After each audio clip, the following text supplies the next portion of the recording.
안녕하세요, 탄입니다. 지금 비가 꾸물꾸물 오고 있어요. 이런 날에 이제 술집을 오픈을 하면 손님들이 많이 안 옵니다. 밤늦게라도 그쳐주면 손님들이 올 텐데, 아무래도 비가 많이 와도 태국 사람들도 비 오는 건 잘 안 좋아해요.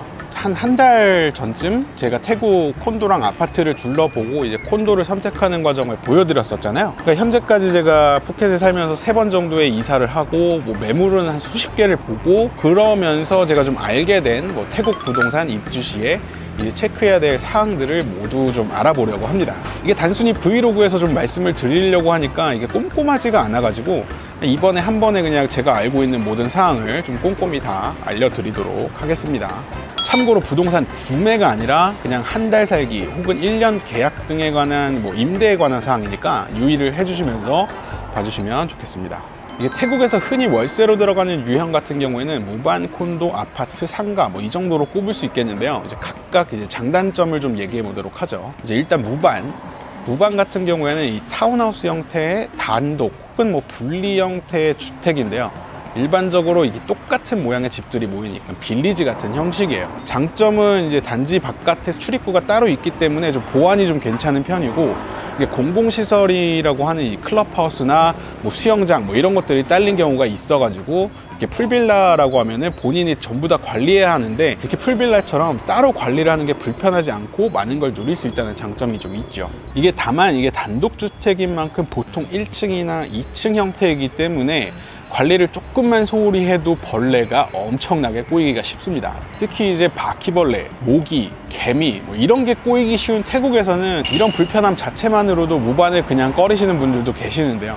월세는 한 몇천 바트 정도부터 몇만 바트까지 가격대는 굉장히 다양하고요. 보통 이제 공공시설이 좋고 인테리어가 좀 모던하다 이러면 조금 비싼 편입니다. 그리고 이제 무반 같은 경우에는 많은 매물들이 노옵션, 그러니까 가구가 없는 매물들이 많아요. 그러니까 가구를 사서 들어가야 되는 경우가 많은데, 이런 경우에는 가구를 이렇게 한번 사잖아요. 근데 그 다음부터는 계속 노옵션으로 다니셔야 되잖아요, 이사를. 그래가지고 한번 무반으로 이사하신 분들은 풀옵션이 이제 기본으로 장착이 되어 있는 콘도로는 이사하기가 조금 번거롭습니다. 다음은 콘도인데요. 콘도 같은 경우는 이제 한국의 오피스텔 혹은 아파트처럼 다세대가 사는 건물이죠. 경비실이랑 프론트까지 갖춰져 있는 게 보통이고, 어느 정도 규모가 되면 엔지니어까지 따로 상주를 이렇게 하고 있기 때문에 집에 뭔가 고장이 난다던가 이렇게 되면 금방 대처가 가능해서 편리하긴 합니다. 그리고 혼자 혹은 2인 가구 정도가 살기 적당한 만큼 대부분 크기는 그다지 크지 않습니다. 그러니까 예를 들면 이제 푸켓 같은 경우에는 센트럴 중심으로 콘도가 많은데, 그런 콘도들은 원룸 기준으로 대부분 이 35제곱미터 정도, 그러니까 한국으로 치면 10평 정도 남짓인 크기가 대부분이기 때문에 좀 이렇게 넓은 평수를 선호하시는 분들은 발품을 좀 많이 파시거나 아니면 살짝 좀 거리를 두고, 그러니까 번화가에서 거리를 좀 두고 찾으셔야 됩니다. 물론 이제 투룸이나 3룸 콘도가 있긴 한데, 대부분 원룸에 비해서 가격이 2배, 3배씩 뛰기 마련입니다. 이게 콘도의 장점이라고 하면 이게 역시 이제 수영장, 체육관 이런 곳이 갖춰진 데가 굉장히 많고, 그리고 택배를 프론트에 맡길 수 있는 거, 이게 가장 큰 장점이죠. 고층인 경우에는 벌레가 좀 꼬이기 힘들다 이런 점에서 좋긴 하지만, 이게 단점은 역시 이제 다세대인 만큼 좀 소음 같은 게 문제가 될 수 있고, 장점이라고 볼 수 있는데 이 풀옵션이 보통 대부분이야. 근데 이게 풀옵션이 장점이긴 한데, 또 이제 반대로 내가 원하는 크기나 디자인의 가구나 이 가전이 아닐 수가 있죠. 예를 들면 저 같은 경우에는 집에서 음식을 많이 해 먹기 때문에 음식을 크게 보관할 수 있는 큰 냉장고를 원하는데, 대부분의 원룸 콘도 같은 경우에는 미니 냉장고를 갖추고 있거나 냉동실이 있더라도 굉장히 조그만 정도이기 때문에 이제 그런 것들도 많이 좀 감안을 해야 되겠죠. 마지막으로 이제 아파트먼트랑 상가인데요. 이 아파트먼트 같은 경우에는 한국의 아파트처럼 동이 여러 개 있는 아파트도 있긴 한데, 기본적으로는 이제 그냥 호텔처럼 건물 하나만 딱 지어놓고 아파트 이렇게 부르기도 합니다. 이 콘도랑 비슷하긴 한데, 이게 따로 아파트라고 분류하는 이유가 뭐냐면, 보통 이게 시설이 좀 열악해요. 그리고 지어진 지 오래된 곳도 좀 많고, 경우에 따라서는 이게 부엌이 없거나 그냥 미니 냉장고 하나 떨렁 갖다 놓고 그냥 이게 살아라 이런 경우가 좀 많기 때문입니다. 이게 짧은 한 달 살기 정도라 그러면 그냥 호텔이라고 생각하고 크게 문제될 거는 없는데, 문제는 이제 1년 단위의 생활을 염두에 두고 계시다고 한다면 아무래도 월세가 좀 싸더라도 아파트먼트는 고려하지 않으시는 걸 좀 추천을 드릴게요. 그리고 이제 상가라는 거는 진짜 장사를 하는 상가 이게 아니라 그 장사를 하는 상가 건물의 2층 또는 3층에 위치한 방을 뜻하는데요. 보통 이제 상가 건물이 이제 입구는 좁은데 뒤쪽으로 이렇게 쭉 긴 건물들이 많아가지고 방 자체는 굉장히 큰 경우가 많긴 한데 구조 자체가 좀 상가처럼 되어 있고, 그리고 화장실이 공용인 경우도 많아서 부엌도 좀 따로 없는 경우가 있어가지고 넓은 것 빼고는 크게 장점이 없어요. 그리고 한 가지 더 뭐가 있냐면, 상가의 경우에는 주거용 건물로 신고가 되어 있지 않다고 하면 이제 비자가 필요하신 분들은 그 거주지 증명을 먼저 해야 되는데, 그러니까 주거 신고를 할 수가 없기 때문에 단순히 한 달 살기가 아닌 1년 비자를 끊으시는 분들은 필수적으로 상가 건물은 피해 가셔야 되겠죠. 한국의 경우에는 수도세랑 전기세가 대부분 이제 지역에서 통일이 돼 있죠. 그러니까 뭐 중앙 난방이라던가 뭐 이제 수자원 공사라던가 뭐 이렇게 돼 있는데, 근데 이제 태국에서는 전기세와 수도세가 건물마다 다른 경우가 굉장히 많습니다. 특히 이제 전기와 수도를 이제 사설로 끌어오는 경우에는 전기 유닛당 6바트에서 12바트까지 이 다양하게 전기세를 받는데, 이런 경우에 저처럼 집에 오래 머무는 사람, 그러니까 지금은 아닌데 예전에 뭐 그냥 유튜브만 찍고 뭐 집에서 할 일 하고 뭐 프리랜서로 하던 그런 사람들 같은 경우에는 진짜 전기세 폭탄을 맞을 수가 있습니다. 이게 전기세 중에 가장 저렴한 거는 이제 바이 가버먼트라 그래서 정부 요금, 그러니까 보통 유닛당 4바트 정도가 나오게 되는데요. 수도세 같은 경우에는 이제 보통 유닛당 35바트에서 45바트 사이 이 정도를 받고, 그리고 어떤 곳에서는 전기세가 막 5바트, 6바트처럼 높은 대신에 수도세를 안 받기도 합니다. 그러니까 이제 임대를 알아보실 때 꼭 전기세랑 수도세는 반드시 체크를 하고 집을 알아보셔야 합니다. 태국의 경우에는 평균적으로 한국만큼 인터넷 속도가 빠르진 않습니다. 당연하지, 한국만큼 빠른 데가 얼마나 있다고. 근데 이제 스마트폰 단말기 보급률은 이게 상당히 높기 때문에 이게 어디든 와이파이는 조금씩 갖춰져 있는 편이긴 한데요. 어떤 콘도들은 와이파이를 자체적으로 설치를 해가지고 이 와이파이 요금을 200바트에서 400바트 정도 받기도 합니다. 다만 이 와이파이의 속도가 괜찮은지는 직접 테스트를 하지 않는 이상은 알 수가 없어요.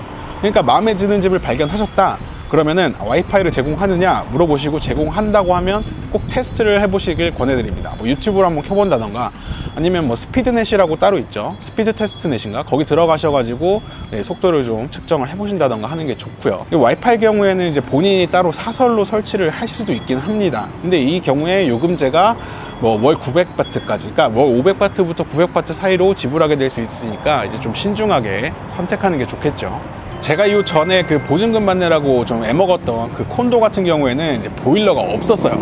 그러니까 안 그래도 더운 나라에서 무슨 보일러를 쓰겠냐 뭐라고 생각을 하길 수도 있지만, 솔직히 아침에 일어나가지고 이 샤워할 때 미지근한 물이라도 안 나오고 이게 찬물 나오면 좀 곤란하신 분들 굉장히 많죠. 제가 처음에 이제 태국에 와가지고 살았던 집도 보일러가 따로 없어가지고 찬물로 1년 정도 샤워를 했는데, 그러다 보니까 이제는 그냥 좀 불편하고 말 정도라 뭐 상관은 크게 없긴 한데, 그래도 따뜻한 물이 필요하신 분들은 이 샤워기 근처에 뭐 이렇게 생긴 기계가 있는지 꼭 확인해 보시고 보일러가 되는지도 확인해 보시길 바랍니다. 이게 참고로 이 보일러라는 단어는 우리나라에서처럼 이렇게 온돌 보일러 그걸 말하는 게 아니라 그냥 샤워기에 이게 조그맣게 기계를 달아서 물을 따뜻하게 끓이는, 그래서 따뜻한 핫샤워를 할 수 있는 용도의 기계를 말하는 겁니다.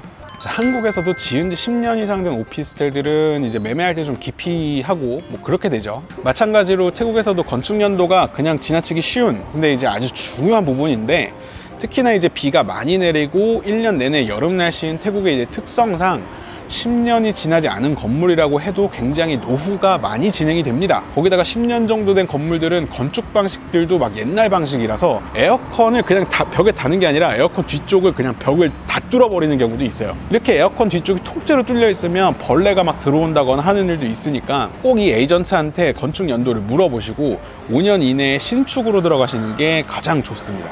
이게 태국에서 살아보시면 일상생활에서 이제 항상 챙겨야 하는 것들이 있는데요. 예를 들면 뭐 식수라던가 애완동물의 사료라던가, 아니면 뭐 가끔씩 마실 술이라던가 뭐 그런 거죠.